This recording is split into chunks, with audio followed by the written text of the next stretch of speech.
माननीय अध्यक्ष जी, बहुत बहुत धन्यवाद। आपने मुझे नगरीय विकास एवं आवासन स्वायत्त शासन की मांग पर बोलने का मौका दिया। समय के बाध्यता को देखते हुए मैं आज सीधा मेरे निर्वाचन क्षेत्र की बात करना उचित समझूंगा। बाकी कोई समय बचेगा तो मैं और बात करूंगा। माननीय अध्यक्ष महोदय, अभी माननीय मंत्री जी की तरफ से शायद दूसरे मंत्री महोदय नोट कर रहे हैं।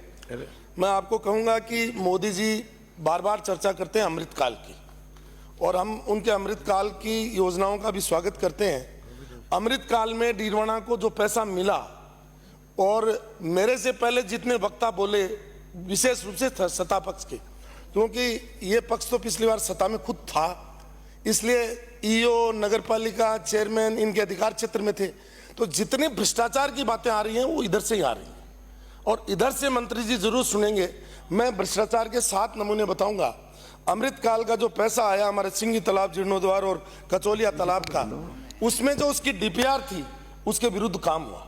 और पर्ची की जो बात की जाती है ना, पर्ची की, पर्ची सरकार, पर्ची सरकार, ये वास्तव में अगर कहीं देखना हो तो पिछले 5 वर्षों में डीडवाना में चला, एक घर से पर्ची आती थी, वो ईओ को पर्ची जाती, उसी को ठेका मिलता, ईओ को पर्ची जाती, उसी को सफाई का काम मिलता, ईओ को पर्ची जाती। यानी वास्तव में पर्ची का अगर किसी ने दुरुपयोग किया है तो वो तत्कालीन विधायक डीडवाना ने किया है, और उसकी अगर जांच हो गई तो मैं जिम्मेदारी से कह रहा हूं कि उसमें इतनी जबरदस्त कार्रवाई होगी कि नगर पालिका का दुरुपयोग। माननीय अध्यक्ष महोदय,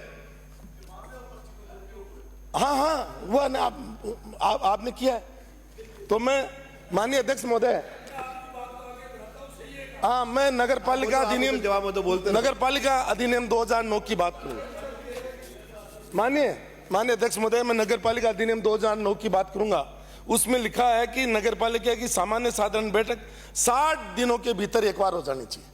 पिछले 2 साल से कोई बैठक नहीं हुई, सिर्फ पर्ची से काम हुआ। तो मैं आपसे निवेदन करना चाहता हूं माननीय अध्यक्ष महोदय, यहाँ भी चाहे IDSMT, यहाँ भी पर्ची से काम होता है। हाँ, IDSMT यहाँ भी हो रहा है, नहीं यहाँ पर्ची से हो रहा है ना, आपके यहाँ पर्ची से हो रहा है। IDSMT, माननीय अध्यक्ष महोदय, IDSMT में एक 8 करोड़ 56 लाख का काम शुरू किया, 10 साल पूरे हो गए, और उस पैसे का जिस तरीके से दुरुपयोग किया गया, एक काम जो टाउन हॉल बन रहा है वो अधूरा पड़ा है, और उस पैसे को दूसरी तरफ डाइवर्जन कर दिया गया, और किस तरीके से उसका दुरुपयोग। सीवरेज परियोजना फर्स्ट और सेकंड दोनों में जो ओएनएम का काम जिनके पास, कंपनी के पास था, वो भी काम नहीं कर रही है, और जो अलाइनमेंट उनको बताया गया था डीपीआर में उसके अनुसार भी काम नहीं हुआ। माननीय अध्यक्ष महोदय, तो मेरा आपसे कहना है आपके माध्यम से कि हमारा पशु मेला जो था डीडवाना का, बहुत प्रसिद्ध पशु मेला था, उसमें आज सारा सीवरेज का पानी जाकर के गिर रहा है। इसलिए मेरा आपके माध्यम से मंत्री जी से निवेदन है कि इस पर मतलब जो है कार्रवाई करें।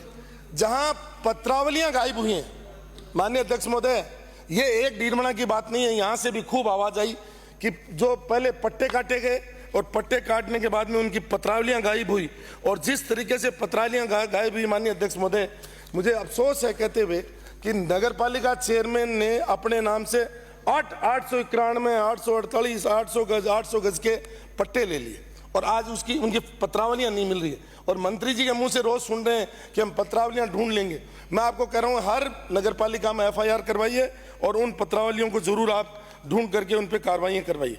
एक माननीय अध्यक्ष महोदय, अब्दुल रहमान वर्सेज सरकार में जो पायथन की जमीनें थी उनको भी इन्होंने नहीं बख्शा, उस पर भी इन्होंने एक बस स्टैंड जो है बना डाला, और उस बस स्टैंड भी माननीय अध्यक्ष महोदय दुकानें बेचती लगभग 14 करोड़ की, पैसा कलेक्ट कर लिया, और उस पैसे, वो पैसा आज नगरपालिका के खाते में नहीं है, उस पैसे को भी बांट करके खा गए।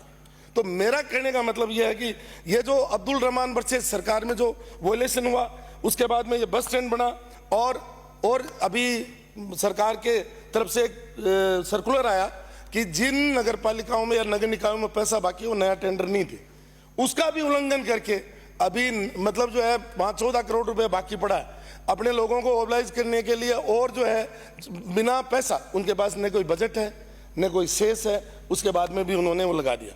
मेरा ये कहने का चाहे कचरा निस्तारण की बात हो चाहे कोई और हो, तो मेरा आपके माध्यम से इतना ही कहना है कि सारे विषय मैं लिख करके माननीय मंत्री जी को दे दूंगा।